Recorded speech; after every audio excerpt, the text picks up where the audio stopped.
So, E3 is back after being cancelled last year, so I am here to talk about what happened this time around and rate each presentation with my unique and confusing rating system.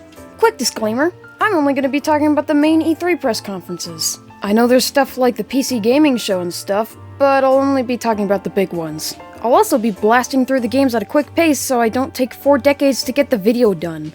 Without further ado, let's get into... I don't really care too much about Ubisoft games other than Rayman, and since Rayman isn't here, we'll have to see how it goes.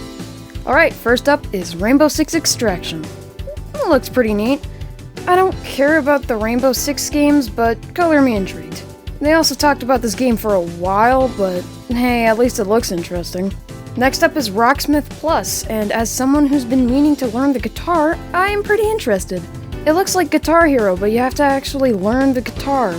Now, let me see if I can sign up for the early access on my phone. You have to be kidding me. Roger's Republic is shown, and finally, there's a game that'll truly make you feel like you're outside communicating with people. Just what every gamer trademark needs. Honestly though, can't wait to cause permanent injuries to my player character by performing a wheelie on my motorcycle straight into a canyon if I end up buying this game. Now for some stuff about Rainbow Six Siege.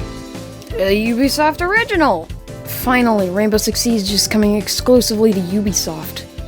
I don't really care about Rainbow Six Siege, so this really didn't do anything for me. They announced a new character, and I really couldn't care less about them being added, but the trailer was neat, I guess. Then they talked about updates for games, and all I took away from it is that Brawlhalla continues to be a bigger crossover event than Smash Bros. Ultimate. Next is Just Dance 2022. That's all I have to say about that. Then there's Assassin's Creed Valhalla DLC. The game honestly looks neat, but I don't care all too much. I've never played an Assassin's Creed game, so that's probably why. Then there's Far Cry 6. That's all I have to say about that. Then they showed off a new Mario plus Rabbids game that looks... Get that cursed mutant experiment off my screen! But anyway, it looks fun. I didn't play the first Mario plus Rabbids game, but this still looks neat. That thing is cursed though, and I hate it. Then there's the final announcement that I thought was Crysis at first, but it ended up being an Avatar game. There are now officially more Avatar games than there are movies. And there are 2 Avatar games. That was... fine, I guess. I didn't care about most of the stuff they were talking about, but it could have been worse.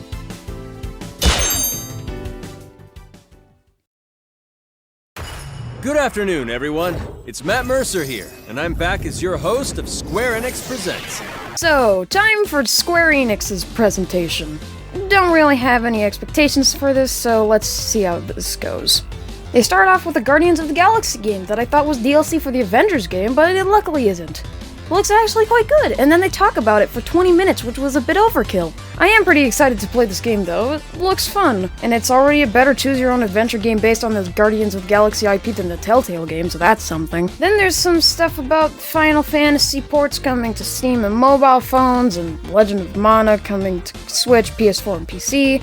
Don't really care all too much, but it's a Square Enix presentation, so I don't know what I was expecting. Then some DLC for the Avengers game. Okay. And then they showed some mobile games, exactly what I wanted to see at E3. Then Babylon's Fall. That looks fun. Might pick it up sometime. Next is Life is Strange Remastered Collection, and it doesn't really interest me. I don't think I'd be able to stand the dialogue if I played it. That is a tasty plasma. Maybe I could sneak in and watch Final Fantasy Spirits Within. I don't care what anybody says, that's one of the best sci-fi films ever made. The new graphics also don't look much better than the old graphics, so I don't even know if this is worth the price point.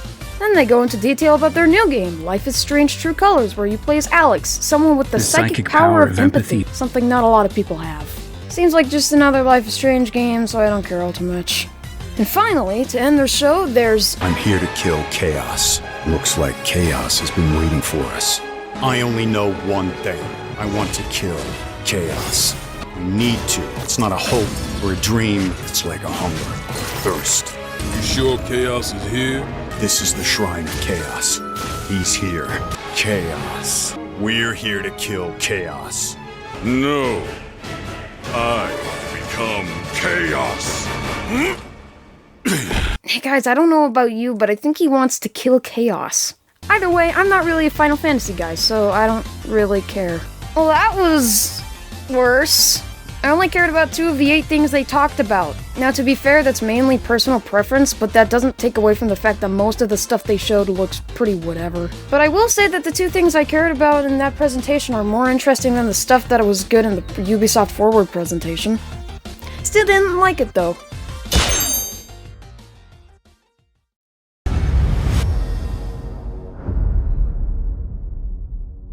Oh boy, time to get into the big ones. There will be a lot more games now, so strap in while we see what's in store in this presentation. First up is Starfield, surprisingly. Todd Howard talks about how they haven't made a new IP in 25 years, and that's not really a good thing, Todd. They played a cinematic trailer with in-engine graphics and said the release date is 2022. The trailer doesn't really say much, but I truly am stoked to see what new bugs are in store for us this time around.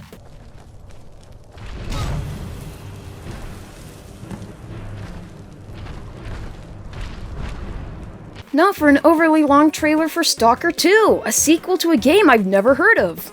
Moving on. Back for Blood, which looks fine. Not really interested in it, to be honest. Then a new game called Contraband is announced. It's a co-op open world game that from the looks of it seems like a heist game, and I'm all for that. Then there's a Sea of Thieves update, and while I don't play Sea of Thieves, it looks interesting enough. Oh! Didn't realize we had company. Captain Jack Sparrow. But I suspect you already knew that. Huh. Now for Yakuza Like a Dragon on Xbox Game Pass, and it looks absolutely insane. I love it. I should really try it out. Great, now there's a new Battlefield game. I couldn't care less. So wait, is that a grappling hook? That's kinda cool. Whoa, that's a really cool looking storm. Wait, this actually looks kind of fun. Is that a freaking tornado? You can go inside these big buildings? Ziplining? Wingsuits? Okay, DICE. You sold me. I actually care about a Battlefield game now, and that's first. Oh hey, 12 minutes! I saw this game a while ago, and I'm very interested in it. It's nice to get a release date. Psychonauts 2 looks good. I should really get around to playing the first one, shouldn't I? Then Bethesda interrupts the flow of the games with some stuff I don't care about, like the Xbox Game Pass, and a next-gen upgrade for Doom Eternal. Then stuff about Fallout 76. And I don't care at all. Then some stuff about Elder Scrolls Online, and I care even less! Next is... wait a minute. I recognize that place. Oh my goodness, it's Party Animals. I played the demo for this game months ago with my brothers, and we all loved it. I can't believe it's at E3. Can't wait for the release. Next up is Hades, which I should really play, shouldn't I? Then they showed a new game called Somerville, which looks like a game that'll definitely make me cry. It looks interesting, I'll check it out when it releases in 2022. And now, Halo Infinite. It looks better now than it did before, and the multiplayer will be completely free. It's actually a very smart move on Microsoft's part, because now people don't have to buy the game for the multiplayer alone. They also showed a little gameplay teaser that also looks good. The Halo series is something I should really get around to someday. There's a Diablo 2 remake that looks very faithful, so that must be exciting for Diablo fans. Too bad I'm not one of them. More Far Cry 6! That's all I have to say about that. Oh hey, Slime Rancher 2! Slime Rancher seems like such a relaxing game, so I'm glad to see it get a sequel. Trailer for Shredders is shown, a snowboarding game. Alright. Next is Atomic Heart, which looks really weird. Seems fun, though. Next is something called Replace, and wow, that's pretty. Then there's a Grounded update. Cool. I've heard good things about Grounded. I really need to play it. Then they show Eiyuden Chronicle Rising and Eiyuden Chronicle 100 Heroes, and I just realized that I really love the Octopath Traveler style. Then they showed a game called The Ascent. They didn't show much, but it looks interesting, I guess. Age of Empires 4, it sure does exist. The Outer Worlds 2, that was a surprise. I love the trailer, and without the narration, it just looked like another one of those generic game trailers, so they really nailed it in that aspect. Microsoft Flight Simulator looks really calming, but I'm not that interested in it. Forza Horizon 5 is the best looking game I've ever seen. It's also completely based off of real-life Mexico, which makes it perfect for planning covert operations. And finally, the finale for the show is a new arcane game called Redfall. I don't really get why they end the show with this, but whatever, I really like the trailer. That was great! Many of the things shown were things I actually care about, which is surprising to me. The other two presentations were whatever, but I was pleasantly surprised with this one.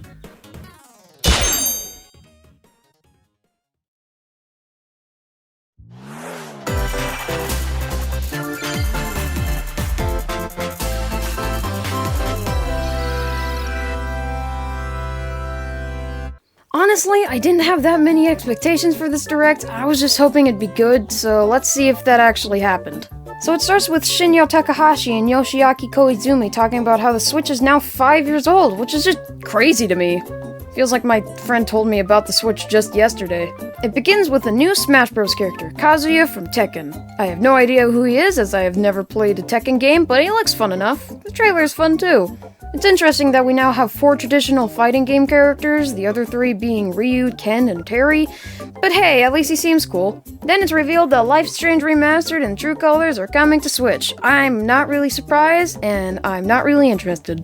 Then they talk about games coming to Switch like Guardians of the Galaxy, Worms Rumble, and a game called Astria Ascending. Cool. And, oh hey, Super Monkey Ball! I thought the series was dead, but here we are. They announced Super Monkey Ball Banana Mania, which seems like a good entry point for the series for me. It's a collection of remastered levels from previous Monkey Ball games, which is pretty cool. Then there's a new Mario Party. It's a collection of remastered old Mario Party minigames and boards. The old saying is still true: if you can't think of anything original, just use old boards from other Mario Party games. Seems like a good way to destroy friendships though, so I'll probably pick this up sometime. They then talk about how they're hard at work on Metroid Prime 4, which gives me more time to play the other Metroid Prime games. With that said, they announce a new game in the Metroid series. It'll be 2D, and it'll be called Metroid 5. Metroid Dread?! This game was rumored a lot before, and it's actually coming out this year. That's so cool! And then some more random games like Just Dance 2022, coming exclusively to Ubisoft again, and a game called Cruisin' Blast, which looks pretty fun. Some Dragon Ball Kakarot stuff, it looks okay, I guess. Then some stuff about Mario Golf Super Rush, which looks like some good old Mario sports fun. Then there's some Monster Hunter Stories 2 stuff. It looks okay, I guess. Up next is WarioWare? That's cool! I haven't played any of the WarioWare games, but they always looked interesting, so this is pretty cool. And also naming it Get It Together seems like a message to everyone on Earth right now. Now for some Shin Megami Tensei 5. Yeah, okay, cool, I guess. Then some Danganronpa, the new Pokemon Snap, Doom Eternal DLC, Tony Hawk Pro Skater, Strange Brigade, Mario plus Rabbids Spark of Hope, and Advance Wars 1+2 Reboot Camp. That is a long name. Then they say this next segment will be the last announcement of the day, which really worried me when they showed Hyrule Warriors DLC gameplay, but then I realized it was a segment and not just one game. The Hyrule Warriors DLC looked alright. Then Eiji Aonuma comes on screen and says that The Legend of Zelda Skyward Sword HD exists. I'm very glad he did that, so I could remember to not buy an $80 Wii port with minimal added content. Next is a Legend of Zelda Game & Watch, which looks like a fun little collectible piece, not much more than that though. And finally, to end the show off, we finally get to see some gameplay for the Breath of the Wild sequel. Whoa! This looks so good! Oh my gosh, I love it so much! This is insane! The graphics are so good and the music and everything is just perfect! I was skeptical that you could top Breath of the Wild, but this looks better than I could even imagine. Link even has special powers without using the Sheikah Slate, which is exactly what I wanted! It's announced to be coming in 2022, which was to be expected, but I don't even care anymore. I just want them to take their time to make this game the best that it can be. And that was the end of the Direct. I cared about most of the things shown, but I didn't care too much about them. But you know what? I'm giving it an extra point for the Breath of the Wild sequel alone.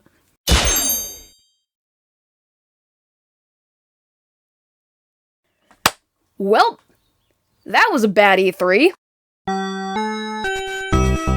Nintendo and Xbox were both great, but everything else kinda sucked. But you know what? I don't blame them. Due to the cannoli iris going around, it must have been hard to even make something for E3. As for the winner, I think Xbox won. They had the biggest variety of content, and while I like Nintendo more, a lot of the stuff shown at Nintendo's conference just really wasn't my thing. But that's just personal preference, so you could say either one was the winner and I wouldn't argue. But when all is said and done, at least this E3 was better than last year's.